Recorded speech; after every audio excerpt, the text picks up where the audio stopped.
सकुशल तो है? कुछ नहीं इंद्राणी, ऐसा प्रतीत हुआ मानो विशेला धूम्र नासिका चित्रों में प्रवाहित हो रहा है।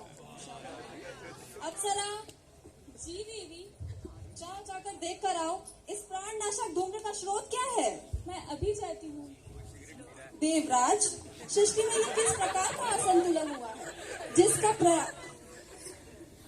यही बात तो चिंतनीय है देवी। देवराज, ये धुआं तो मृत्यु लोक से आता प्रतीत हो रहा है। मृत्यु लोक से? जी देवराज। वहाँ सब सकुशल तो है। इसका उत्तर तो हमें केवल माता प्रकृति ही ज्ञात करा सकती है देवराज। चलिए देवराज, हम माँ प्रकृति का आवाहन करते हैं। चलिए।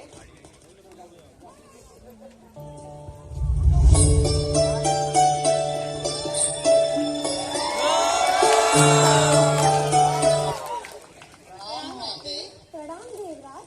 माते, ये क्या हाल बना रखा है आपने अपना? भूलोक पर सब सकुशल तो है? हाँ माते, आपकी इस दुर्दशा का कारण क्या है? देवराज, मनुष्य दिन ब दिन अपनी तुच्छ कामनाओं की पूर्ति हेतु प्राकृतिक संपदाओं का अनियंत्रित दोहन कर रहा है और दोहन की यह गति क्षमता और इसी शोषण की वजह से तो माते, आप उन्हें दंडित क्यों नहीं करती?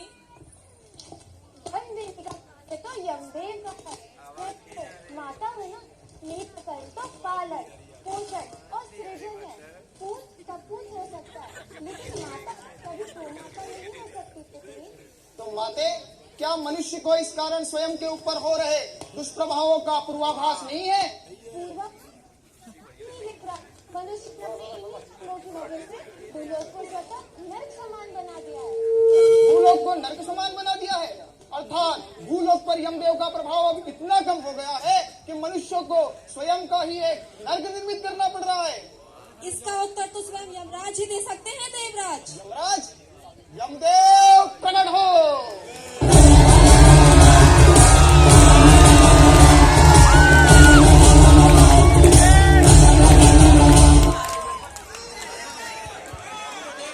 राम,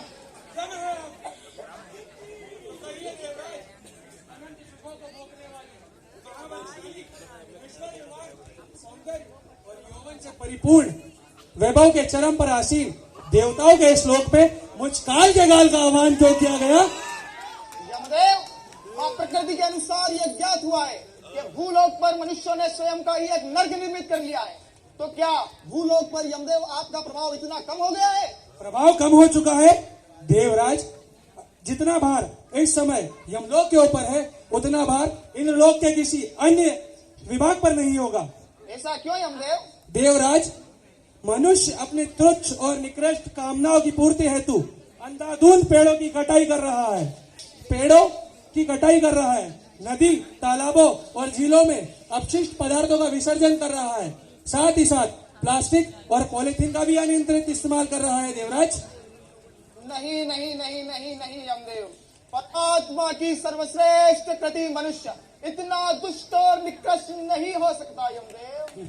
तो ठीक है देवराज, चलिए मेरे साथ मृत्यु लोक और स्वयं ही अपनी आंखों से देख लीजिए। चलिए देवराज। चलिए।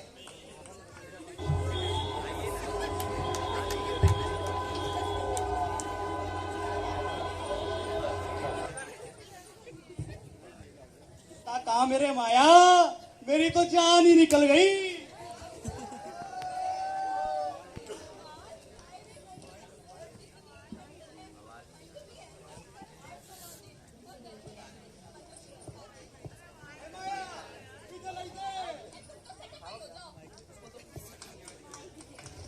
ये तुम क्या कर रहे हो? दिखाई नहीं दे रहा हूँ, क्या कर रहा हूँ? पेड़ काट रहा हूँ। लेकिन क्यों? ये पेड़ कटेंगे तभी तो मेरे कारखाने के लिए जमीन बनेगी और फिर पैसा ही पैसा होगा।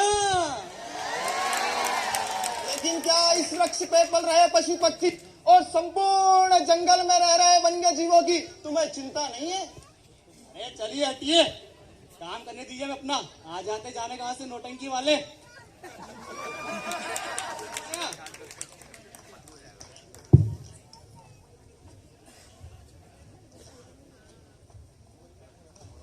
हे तुच्छ मानव, तुम यूं इस प्रकार कचरा क्यों फैला रहे हो? क्या बोला?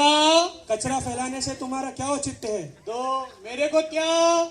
इस प्रकार कचरा फैलाने से हानि आप सभी की तो होगी। तो तेरे को क्या? है तुच्छ मानव, यम है हम।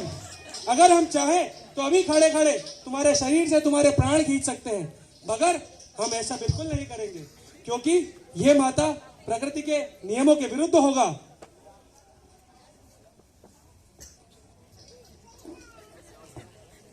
हे अन्नदात्री, आप इस प्रकार अपनी फसलों में ये कीटनाशक का छिड़काव क्यों कर रही हैं? पिछली बार हमने 50 ठैया बोरी गेहूं पैदा किया रहा और ई बार हमारा 100 बोरी को टारगेट है। किंतु इस प्रकार तो आपकी ही भूमि बंजर हो जाएगी। हुई जाए बंजर, हुई जान दो, जेब में हरियाली बरकरार रहनी चाहिए।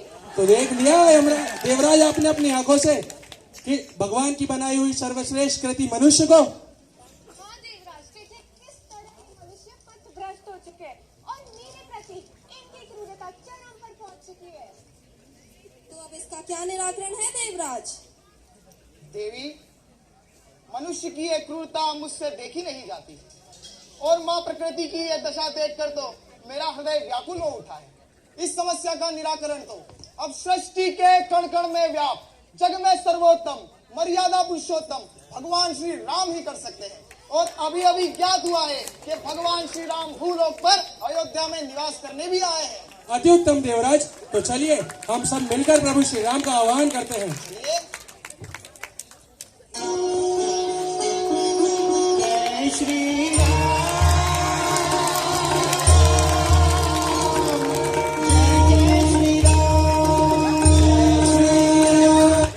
पर्यावरण नाशेन विनश्यन्ति सर्वजन्तयः, अर्थात पर्यावरण का नाश होने पर समस्त जीवन का नाश हो जाता है। मनुष्य मेरे द्वारा निर्मित सबसे महनीय रचना है, परंतु मनुष्य अत्यंत विचित्र है। इतना विचित्र कि पहले वह मेरे बनाए हुए पेड़ों को काटता है, फिर उन कटे पेड़ों से कागज का निर्माण करता है और अंत में उसी कागज पर लिखता है कि वृक्ष रखाओ और पर्यावरण बचाओ। मनुष्य मुझसे इतना प्रेम करता है, जब मैं यह देखता हूँ तो अत्यंत हर्षित हो उठता हूँ, परंतु मुझे यह जानकर खेद भी होता है कि मनुष्य मुझसे जितना प्रेम करता है उतना मेरे चरित्र का अनुसरण क्यों नहीं करता। माता प्रकृति इस संपूर्ण सृष्टि पर सृजन का स्रोत है। सभी जन्म प्रकृति से पाते हैं और अंत में प्रकृति की गोद में ही लौट जाते हैं। यदि मनुष्य को अपना उत्थान करना है तो उसे माता प्रकृति को वो आदर, सम्मान और प्रेम देना होगा जिसकी उसने हमें। वर्ष 1947 में प्रति व्यक्ति वृक्षों की संख्या 2600 थी, जो कि आज घटकर प्रति व्यक्ति 23 वृक्ष रह गई है। वृक्षों की अंधाधुंध कटाई से प्रति वर्ष 2 से 4.5 अरब की जैव विविधता समाप्त हो जाती है। 70% उद्योगों से निकलने वाला रासायनिक अपशिष्ट सीधे गंगा, यमुना और नर्मदा जैसी बड़ी नदियों में जाके मिला दिया जाता है।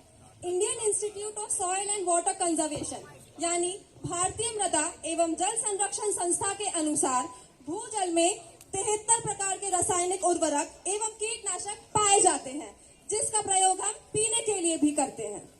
विश्व में प्रति 10 में से 1 मौत वायु प्रदूषण से होने वाली बीमारियों से हो रही है। पिछले 2000 वर्ष के इतिहास में वर्ष 2023 सबसे गर्म साल रहा।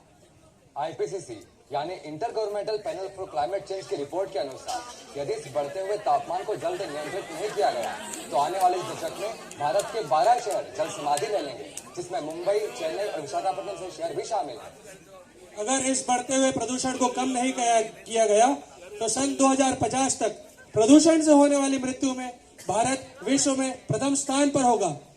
तो ये लोग तो समझ गए, क्या आप लोग समझे या मुझे आना पड़ेगा आपको समझाने?